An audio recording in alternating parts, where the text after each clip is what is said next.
let's take a look at an important application of implicit differentiation, which is figuring out the derivatives of inverse trigonometric functions.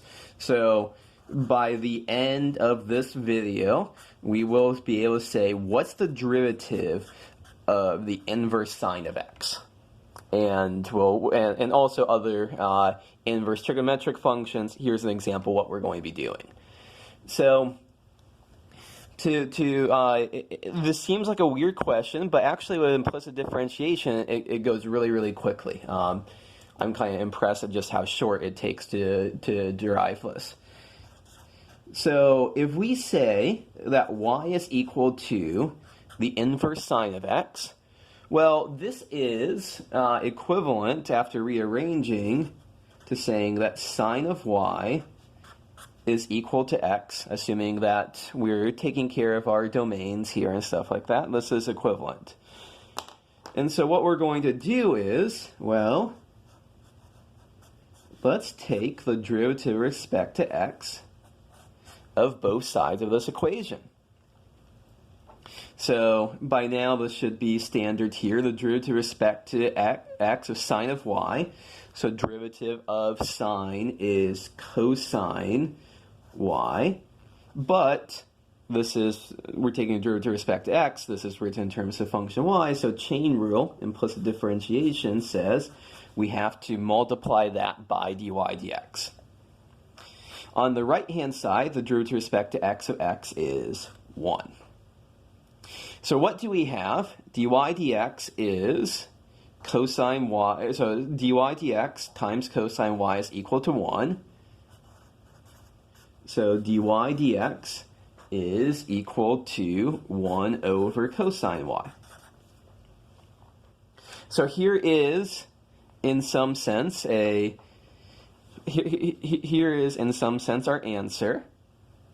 But it's not very satisfying because we want this to be in terms of x, and it's in terms of y right now. So what do we have to do? There's two ways that we can think about this. They both get us to the same place. Well, we just replace y with inverse sine. We're being asked for what's 1 over the cosine of the inverse sine of x. Does this look familiar? This was, what was it, the very first problem on our review sheet on Monday was something like this. We can do this with right angles here.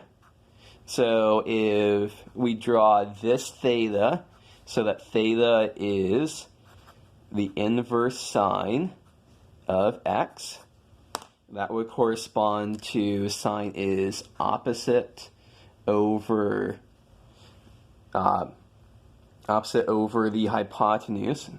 So this is equivalent to sine theta is x over 1. That checks out. It's x over 1. What is the other leg here? Square root of 1 minus x squared. And so cosine theta is square root of 1 minus x squared divided by 1, which is just square root of 1 minus x squared. So cosine of the inverse sine of x here is just 1 minus the square root of x squared. You could also get that from,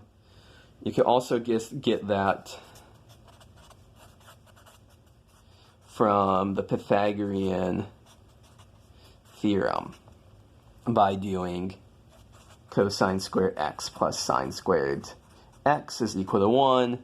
That gets you to, I guess in this case, we're doing cosine of y and sine of y, so probably I should have y's in there. That will get you to the same place. So, to summarize, what do we have here is this tells us the derivative with respect to x of the inverse sine of x is going to be, it is going to be 1 over the square root of 1 minus x squared. And similarly, Similarly, so this would be a good one for you to work out yourselves. The derivative with respect to x of the inverse cosine of x is negative of the same thing.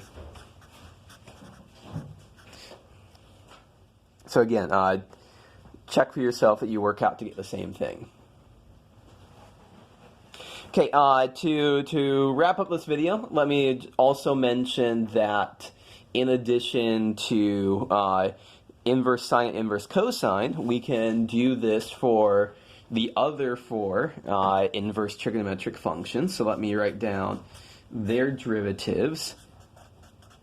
So the derivative with respect to x of the inverse tangent of x is 1 over 1 plus x squared. No square roots filling around here. The derivative with respect to x of cotangent, the inverse cotangent x is minus that same thing. So note that these are coming in pairs of this. This one is negative this one. This one's negative this one. We'll see that once more for inverse secant, inverse cosecant. So the derivative with respect to x of the inverse secant of x is 1 over absolute value x times square root of x squared minus 1. The derivative with respect to x of the inverse cosecant of x is the negative of that. So you can do these, and the other four, I guess the other five we only did the inverse sine of x, the derivative of that. You can do these in similar methods. To wrap up the video, let's take a look at doing from scratch the derivative of the inverse tangent of x and see that we end up with 1 over 1 plus x squared. So what's going on here? We have y is the inverse tangent of x, which is, we can rearrange that to get the, not the inverse tangent, but just the tangent of y is equal to x. Should be routine by now. Take the derivative with respect to x of both sides. And so the derivative of tangent is secant squared y, but we're taking the derivative with respect to x of a function of y, so we need dy dx. And on the other side, we have just 1 here. So dy dx is 1 over the secant squared of y. But realize, what is secant? Secant is 1 over cosine. So this is 1 over cosine of y, all of that squared. And so that gets flipped up. So really what are we looking at is the square of the cosine of y here. Okay, so that's all of the setup. That's all mechanical. Now we have to, at this point, draw out a right triangle where we want theta to be the inverse tangent of x, which means we want tangent of theta to equal x. So tangent, remember, is going to be in terms of this right angle, right triangle.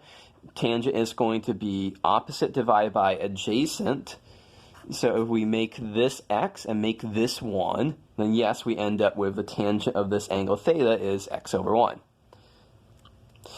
So now, what is the hypotenuse here? It's the square root of x squared plus 1 squared. 1 squared is, of course, 1. So here we have square root of x squared plus 1. So at this point, then, we can use our triangle and say, well, what is cosine theta now? Cosine theta is adjacent over the hypotenuse. It's 1 over the square root of x squared plus 1.